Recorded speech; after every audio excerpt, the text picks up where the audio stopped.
you.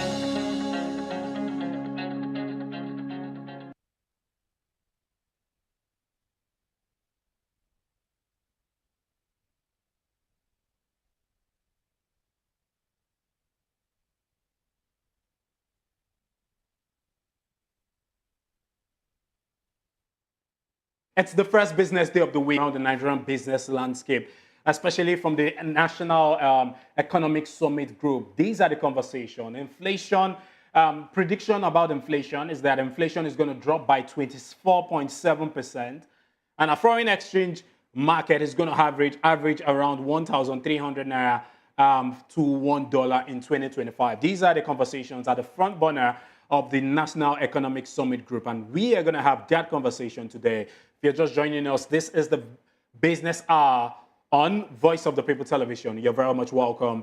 Joining me right now is Basil Abia, who's the CEO of Very Africa. Basil Abia, you're very much welcome to the Business Hour. Hi, Frank. Thank you so much for bringing me on the show. Always wanted to do this. Thank you so much. All right, you're very much welcome. Now, the NESG projection is based on the assumption that fiscal and monetary policy will be better coordinated. However, there are still concerns about the impact of global economic uncertainties on Nigeria's domestic economy. How do you think the government can mitigate these risks? Additionally, you're seeing that the NESG also forecasts that the diaspora remittances would increase in 2025. What role do you think diaspora remittances will play in supporting Nigeria's economy? And those are the conversations we're going to have if you're just watching us. Basil Abia, let's start with a few of the questions. What are the key drivers of inflation in Nigeria, and how can they be addressed? Knowing fully well that inflation is hovering around the 34.6% mark right now, how can they be addressed? Frank, thank you so much. So, based on the open source methodology Yeah.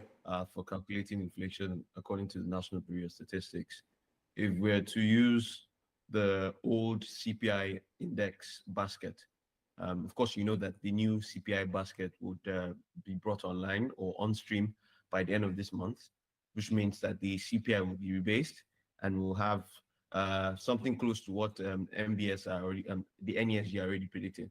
But just using the old one, 51% of that weight is food inflation, or the food sub-index of the CPI. Okay. So already you can see where the key driver for Nigeria's inflation is. Nigeria's key inflation driver is the food inflation sub-index. And we have one of the highest food inflation numbers in the world. As a matter of fact, just using the numbers, currently Nigeria's food inflation rate is at 39.89%, and that is the fifth highest in the world. So you're currently. All right, Basil Abia, we're going on a quick break right now. Some technical glitch, we can barely hear you. So maybe you can join us back and we continue the conversation. We have a smooth conversation after the break.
Are you ready to connect with distinguished Nigerians around the world?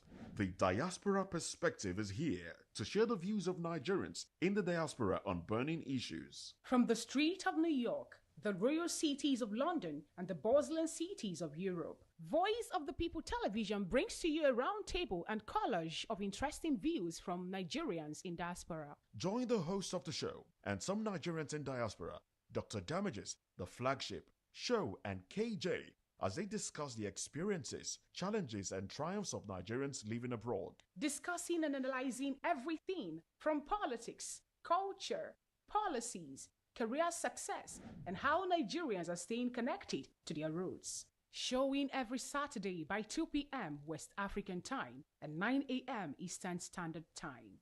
The Diaspora Perspective, giving a voice to Nigerians abroad.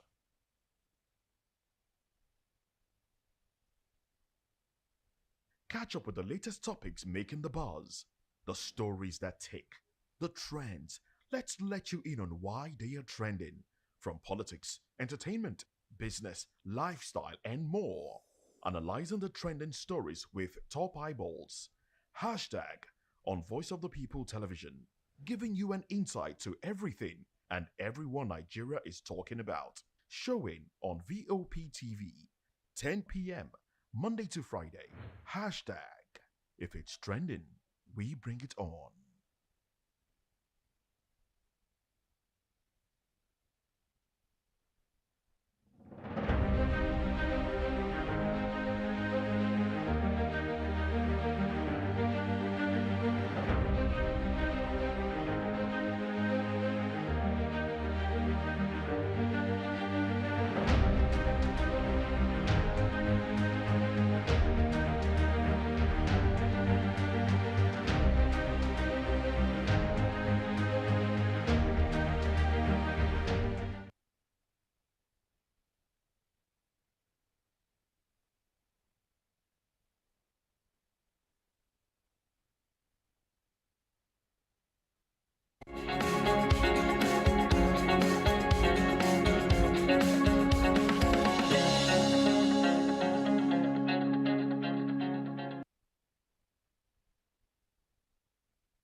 Welcome back to the business hours. So apologies for the technical glitches over there.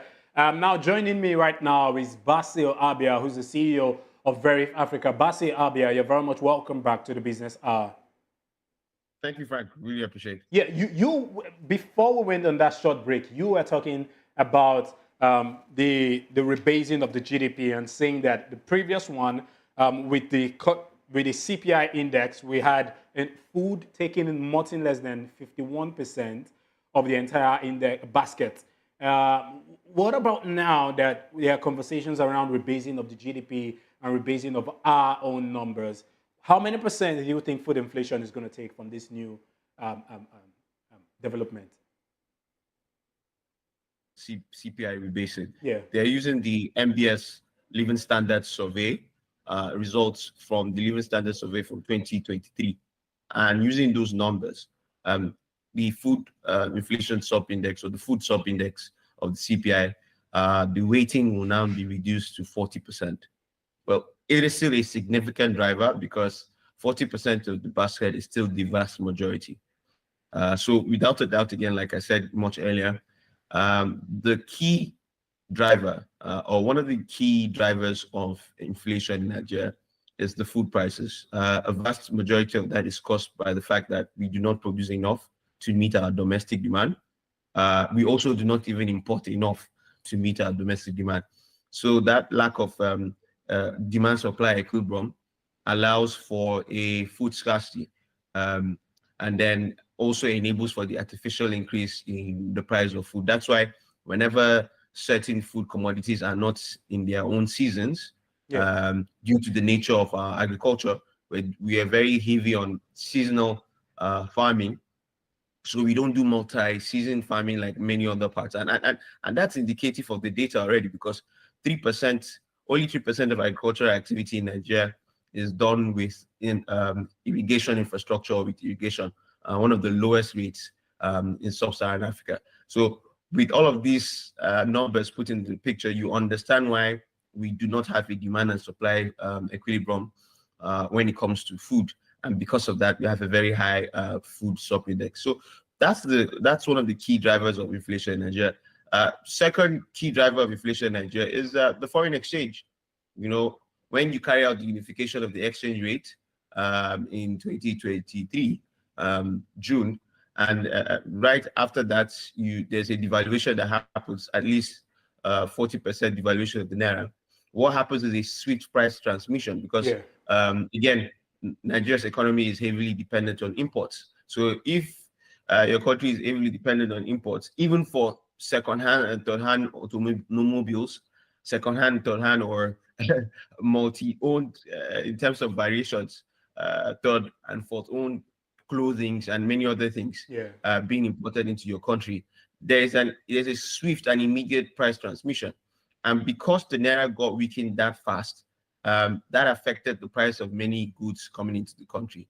And you can even do some econometrics to establish that. The exchange rate pass-through when it comes to inflation is very swift, especially around food imports that reach the retail level. So on the retail lens alone, that's where you see the swift impact of the devaluation of the naira, or what we call exchange rate pass-through for inflation.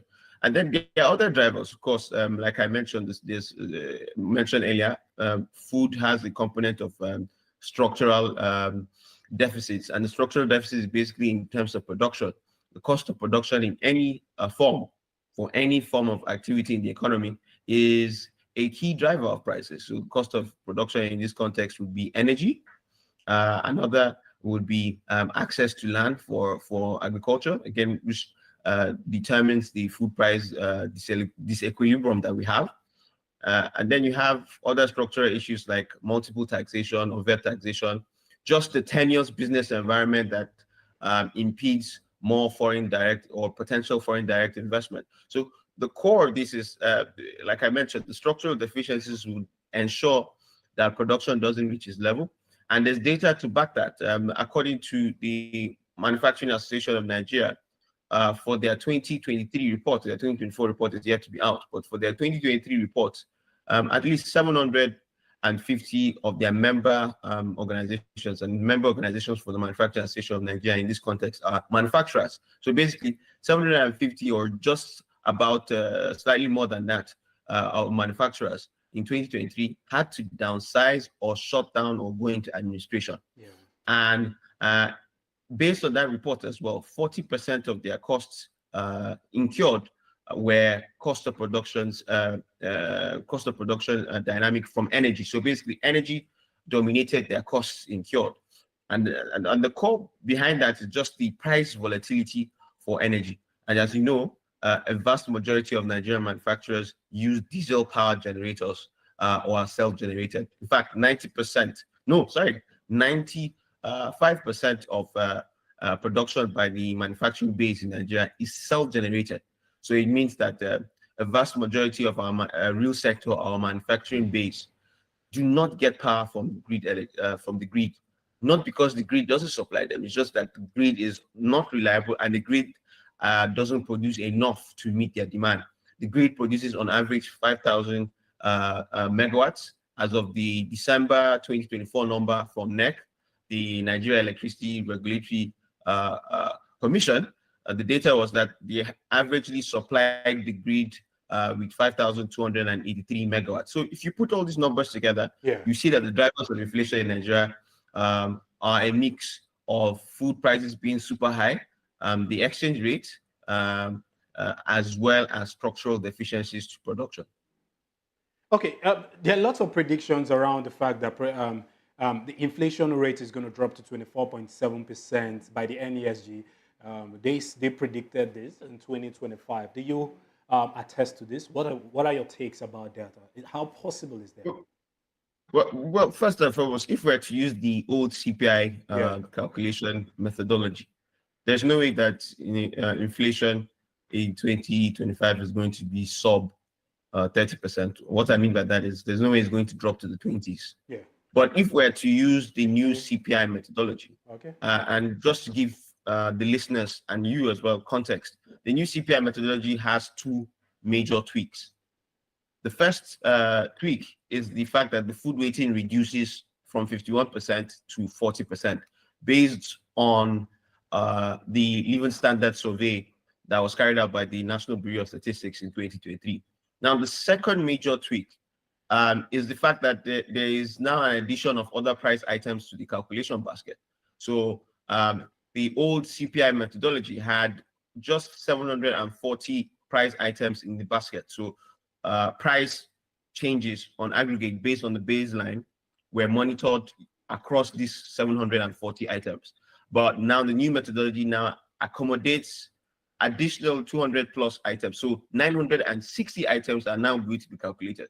Obviously, that means there's further dilution of certain key drivers in the CPI index.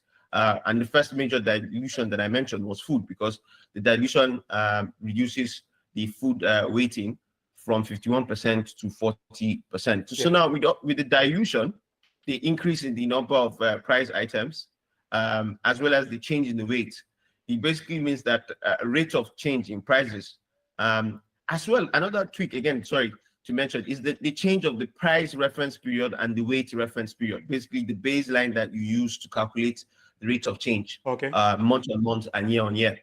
And the MPS are picking 2024 as the price reference period. So it means that every price that they're calculating, the baseline for those prices starts from 2024. How about that of 2019? So where does 2019, what part of the entire metrics has to do with 2019? Because it looks like the previous conversations we had with NBS was that 2019 was going to be the base year. Yes. Actually, just to give you context, the weight period for the GDP rebasing is still 2019. Okay. That of the CPI. The initial conversations with the MBS, especially during their workshops, their sensitization workshops, last year, if you remember, they had a number of sensitization workshops across Lagos and Abuja. That's right. Especially between May and June 2024, and they picked the weight reference period and the price reference period at 2022 and 2023. So the weight reference period was 2022, and then the price reference period was 2023. They now decided to change in January, early this month, the weight reference period to 2024, and it's 2023, sorry, and the price reference period to 2024, citing global best practices. So that means, again, using their base period, especially with the context that 2024 was a high price peak period, we've recorded our highest food inflation and headline inflation rate all in 2024. Highest food inflation rate, of course, was recorded in May 2024 at 40%. And then the highest headline inflation rate was recorded for December 2024 at 34.64%. So these are the highest rates in 40 years since the Sani Abacha days. These are the highest rates we have gotten across the inflation indexes or indices. So when you put that number very high, as you start to calculate the new rate of change in inflation, it basically means that there's going to be an artificial generation of disinflation, or even if there's no disinflation, an artificial generation of an inflationary trend that is not reflective of the actual rate of change. And that yields to the point of my answer, that the NESG predictions most likely will come through if you are using the old CPI index, because it's the same thing with the Very Africa Macroeconomic Outlook, where when we commenced and concluded our outlook, all of the econometrics that were carried out, the numbers were giving us across the baseline, the 30 percentile. So we had 37% as the worst case scenario, base case scenario 34%, and then the best case scenario at 31.8%. Now, if you use that same methodology and then re-weight all of the calculations based on the new CPI index, you have both the worst case scenario and the base case scenario at their early 30s. So the worst case scenario now reduces to 33%, but it's still in the 30% range. The base case is around 30%, and then the worst case, and then the best case is now 29%. Okay. So to some but it looks extent, like it's not reflective of this prediction, because this prediction is saying 24.7%, and you're yes, saying when. so Okay, I'm with you. Therein lies the issue. With NESG, they are not giving you a full scope, a comprehensive scope. They are not giving you 3 scenarios. Ideally, and of course, it's not the best practice to give 3 or 4 or 5 scenarios. It's just dependent on your methodology. Some people want to give you as much clarity as possible so that you can have a plan B, plan C, and plan D, and plan, as many plans as possible based off of every single respective scenario that you're calling. Okay. But they're only giving you one scenario. And this is probably even if we're to be able to use the econometrics well, this is probably the best case scenario that they decided to hold on to. Do you get? All So right. again, it's very similar to our own predictions. Our best case scenario is around this number. All right. But our worst case scenario is around the 30% range. Basilabia, I would love to cut you there, but then I want us to bring it down a little bit, to break it down for the man on the street to understand, because I want to ask this question because of the informal sector, and major players in the informal sector are the average Nigerians, which make up more than 50% of the Nigerian GDP, and we can't boycott this set of people when we are addressing some macroeconomic matters, especially that relating to inflation. With the new CPI index that has been put into place and the CPI base, do you think that this is a reflection, if this works out, 24.7%, do you think that this will be a reflection of the reality in the marketplace? That's a very good question, Frank, because typically, especially as we're trying to communicate to the common man on the street, typically you would want a combination of both technically astute explanations while also being empathetic to the concerns of the common man. So let me do it this way. Let me do the technical, and then let me be empathetic to the everyday Nigerian. So from the technical astute perspective, with the new rebasing of the CPI, there is, of course, somewhat accurate reflection of the change of prices. Because, again, the technical definition of consumer price index, by the way, that's what the CPI means, consumer price index, is that they are indexing a basket of items, the rate of price changes on a year-on-year lens. So what they are saying, whenever you see the inflation rates announced, what they're saying is that this particular index of over 960 price items, the rate of change in price happened up to, in the context of the inflation rates that NESG are predicting, for instance, if NESG are accurate, the rate of change in inflation was about 24.7% compared to what the price levels were in 2024. Now, technically, that rate of change is actually very high. Do you understand? Yeah. And technically, in terms of technical accuracy, it actually reflects the rate of change in price, because globally, whenever you do more than 10%, you are in the danger zone. When you do the 20% range and the 30% range, you're almost in the hyperinflationary trend, which is really dangerous to the macroeconomy. So even at the 24.7%, it's not a good sign. Very true. For all of the macroeconomic indicators. Now, speaking to the everyday Nigerian, of course, it's not a true reflection of what's happening, because price changes are not only very steep, they are also sporadic and sometimes almost unexplainable. You look at the price goods of certain food commodities, for instance, or even certain services that are being provided in the informal economy. And the only way for these informal economy actors to be able to get a decent bottom line is to keep increasing the prices, because, again, like I said, there are structural deficiencies impeding production or making cost of production to go high. So To answer that your question, like I said, from the technical perspective, especially using the modified methodology, there is a near accurate reflection of the rate of change in price. But for the everyday Nigerian, it is almost artificial, the insanity that's happening. And most of that insanity is driven by the structural deficiencies and the weakness of the Naira. All right. We're in 2025 already. What do you think will be the key? What are the key sectors that will drive Nigeria's economic growth in 2025? What key sectors will be the major players and be responsible for major growth in this year? Definitely telecommunications and the services. I mean, is it because of the tariff increase? Yes, of course. Tariff increases enables the telecoms players to have a chance of getting their bottom line right in check. You know, last year was really terrible. It was tough in terms of the indicators. The telecoms companies in Nigeria were struggling with the weight of cost of production, energy prices, the volatility of the energy prices, as well as the devaluation as well.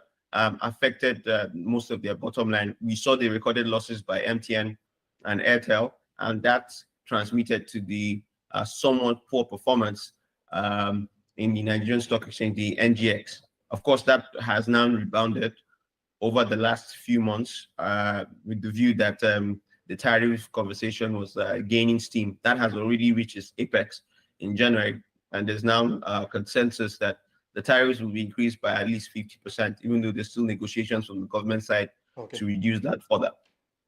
So yes, that tariff increase ensures that the bottom line gets significantly better.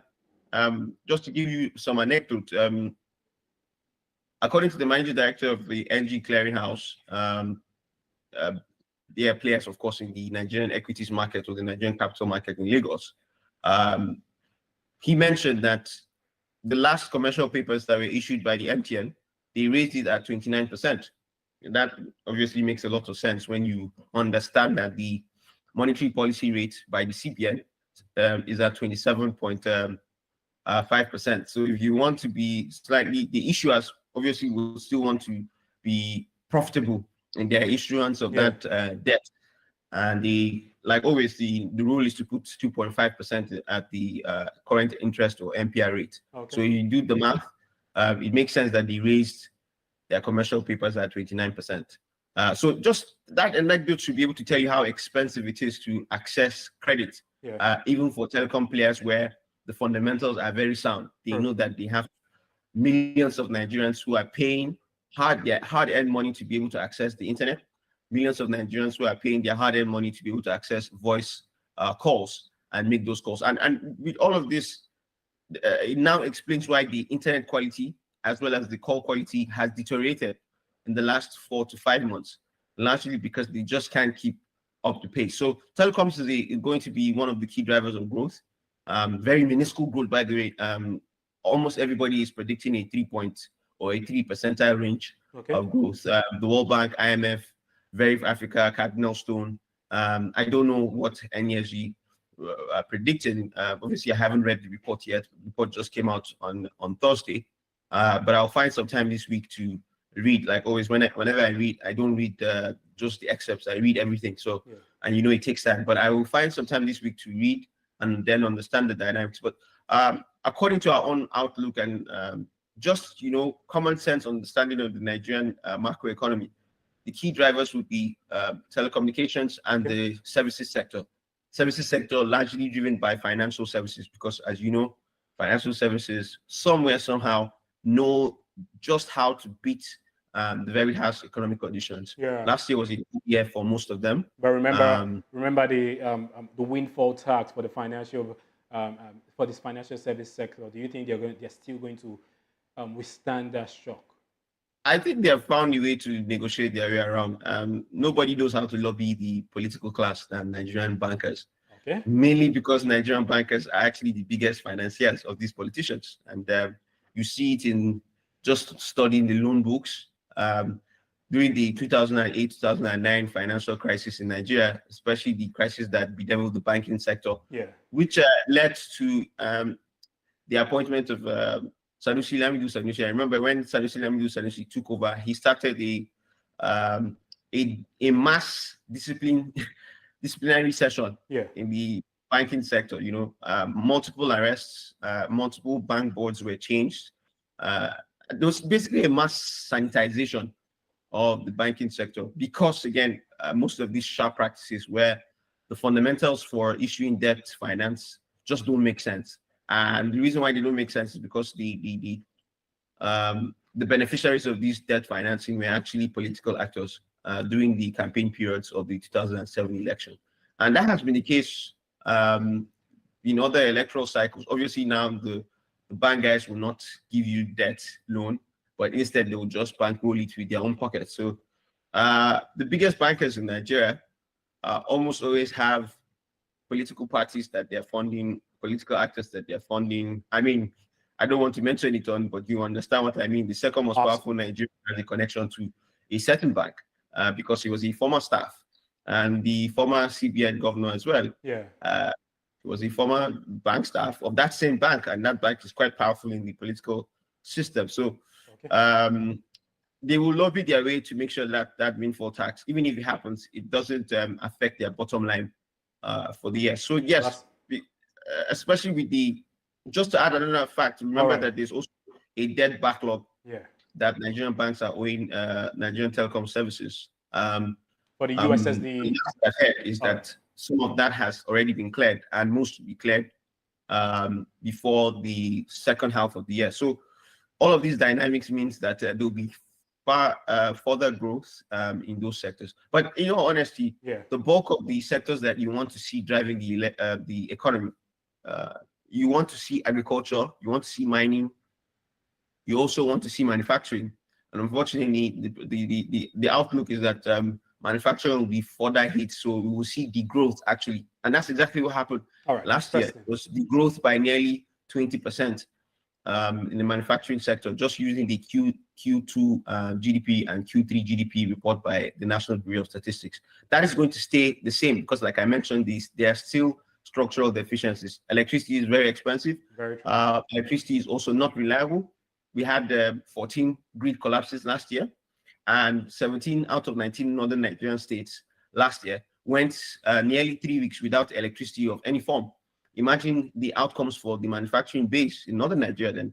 And Kano is the largest manufacturing base of northern Nigeria. Basil Labia, I'm afraid we have no time on our side. We're moving to those studios. But then I want to say a very big thank you for coming to the business hour. It's been a great conversation. Very insightful. What are your predictions for inflation in 2025 on the final note before you go? Just one liner. Final note. For me, base case and worst case scenario, I'll stick with that. It will be between 29% and 31%. Average headline inflation rate. 29 to 31%. 29 to 31%. Basil Labia, CEO, Very Africa. Thank you very much for coming to the business hour. Do have a splendid day. Thank you, Frank. Enjoy your weekend and your Monday. Yeah, thank you. You've heard from Basil Abia, his predictions 29 to 31%. Those are his predictions for inflation figures. Hopefully we see, we get the best case scenario, which is 29%, and let's see how that reflects as the reality in the marketplace. We're going on a quick break. When we come back, we're definitely going to be connecting to our Benin studios. We have a gentleman who's going to join us to address some of these issues bedeviling the Nigerian economy. This is still the Business Hour.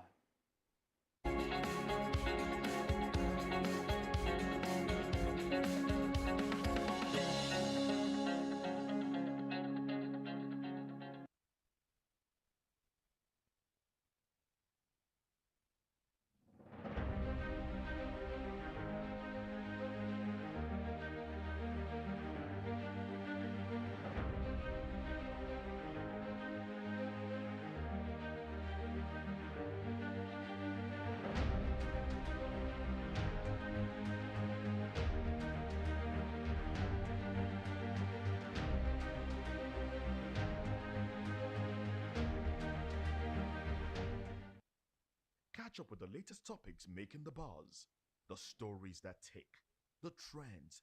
Let's let you in on why they are trending. From politics, entertainment, business, lifestyle, and more. Analyzing the trending stories with top eyeballs. Hashtag on Voice of the People Television, giving you an insight to everything and everyone Nigeria is talking about. Showing on VOP TV, 10 p.m., Monday to Friday. Hashtag if it's trending, we bring it on.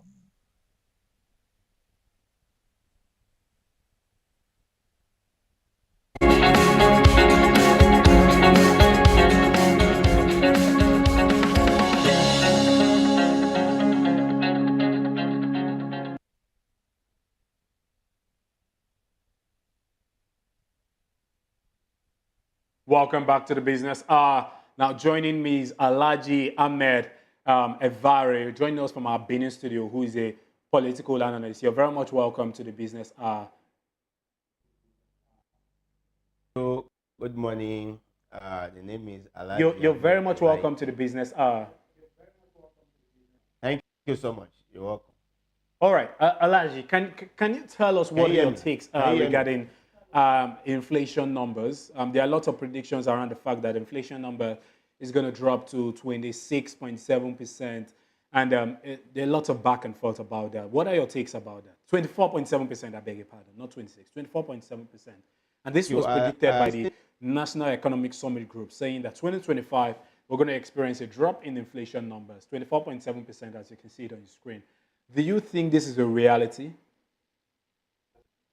I, I, I disagree with because I listened carefully to Basil and I align with to some extent because the inflation cannot just when you have not put the necessary index in place. Like we were talking about, energy, for example, things that would have helped in boosting the economy. The energy sector is gradually, degrading instead of increasing. Like we have the national grid that has been failing and failing and failing, and that projects have come up in the energy aspect to assist. They are actually not giving us the necessary, help that we needed to ensure that the economy boosts up. Now the economy be boosted up from the agricultural sector if only the security aspect has been tackled, but the security aspect has not been tackled. By so doing, that one is also going to affect that sector, drastically, and also transporting the produce from one region to another. The transportation system, you're also aware, that one is not also in good shape. We don't have good road. The rail, the trail, as the rail, and we're also trying to stabilize, that. So with all the indices, not actually seeing the index rate, inflation rate dropping. Rather, the inflation rate may also increase more than that because we are so much dependent on the foreign exchange. We're so much dependent on things that we are getting from outside the country, and with that, if we are working on that, so there's high tendencies that the inflation rate may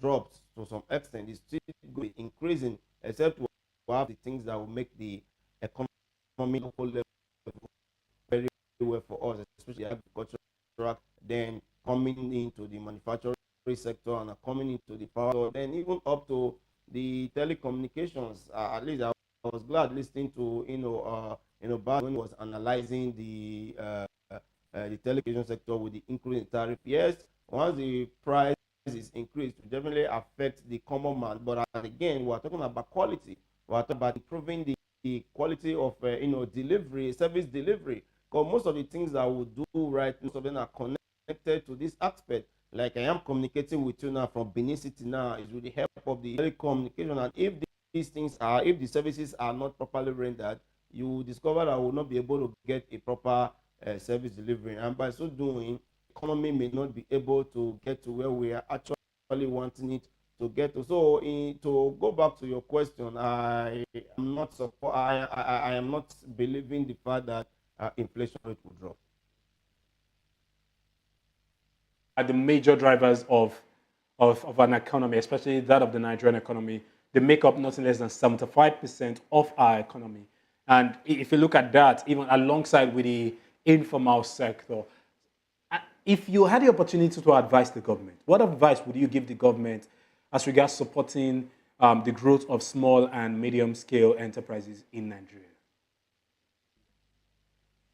The advice is very straightforward. The government have to ensure that they strengthen the SME, the small and medium enterprise. The government just more energy there, putting more effort there because the first line that will assist in ensuring the economic growth. Because as it stands right now, the government cannot employ everybody. And even the government cannot employ everybody. In fact, the government have not been able to employ even up to 50% of its population. So surely the remaining other populations will depend on the SME for them to grow. So the government have to put in more money, put in at least free loan would have also been will also be good. Or even if the government cannot bring in an interest-free loan, at least the interest rate will also use so that the common man can access this thing and also be able to use it to fund the business. Severally, the government will flag out so many policies, so many initiatives help the but at the end of the day, the real drivers within this, are they really beneficiary? Are they really getting it? Are they being able to access all these things that the government tends to? These are the questions we need ourselves. Like, for example, now recently the Progressive Youth Forum, if I'm not mistaken, also came up with the agriculture, funding, and so many parents have also, put in. But how we these things will get to them? So the issue now is that if these things are actually getting to the small, to the SME at the bottom level, and by the time these SME are well, stabilized, then you will not discover that the economy will start getting better at the bottom.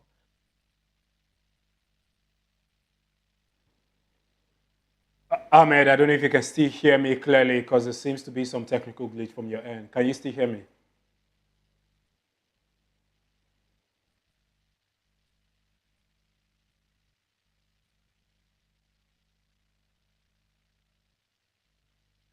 Quick break, and when we come back, we're definitely going to come back to the conversation regarding inflation numbers dropping to 24.75, which are the predictions of the NESG, the National Economic Summit Group.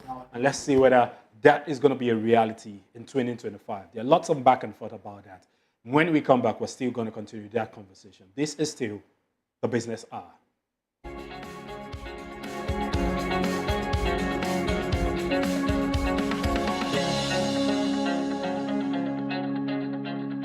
From the views on the street We go to bed empty hunger.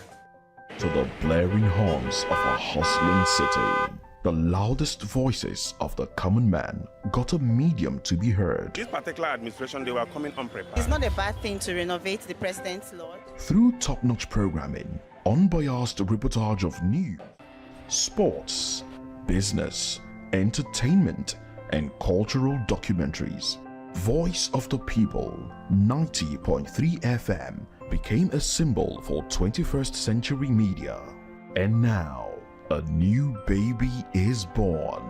Voice of the People Television, VOP TV, youthful, full of vigor and penchant for excellence in the continent's media space, exposing the wrongs, applauding the rights, dissecting the news without fear or favor, through factual and accurate stories and contents, Corruption kills three things that makes a society. representing the interests of the people and giving them a voice. Voice of the People TV is here to stay towards building a fair society. VOP TV, Voice of the People Television, truly a voice for the people. Catch up with the latest topics making the buzz, the stories that tick, the trends.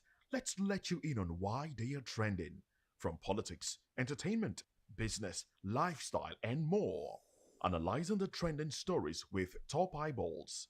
Hashtag on Voice of the People Television, giving you an insight to everything and everyone Nigeria is talking about. Showing on VOP TV, 10 p.m. Monday to Friday. Hashtag if it's trending, we bring it on. Are you ready to connect with distinguished Nigerians around the world? The Diaspora Perspective is here to share the views of Nigerians in the diaspora on burning issues. From the street of New York, the royal cities of London, and the bustling cities of Europe, Voice of the People Television brings to you a roundtable and collage of interesting views from Nigerians in diaspora. Join the host of the show and some Nigerians in diaspora, Dr. Damages, the flagship, show, and KJ, as they discuss the experiences, challenges, and triumphs of Nigerians living abroad. Discussing and analyzing everything from politics, culture, policies, career success, and how Nigerians are staying connected to their roots. Showing every Saturday by 2 p.m. West African Time and 9 a.m. Eastern Standard Time. The Diaspora Perspective, giving a voice to Nigerians abroad. Health is a state of complete physical, mental, and social well-being of an individual. It's the fundamental right of everyone to enjoy the highest attainable standard of health without distinction of race, religion, or political belief. On VOP TV, we bring you Health Check, a show that x-rays different health issues and provides solutions with the help of experts in the medical field. Join us every Tuesday from 2:30 p.m. to 3 p.m. on Health Check. Health Check on VOP TV. Your health, our priority.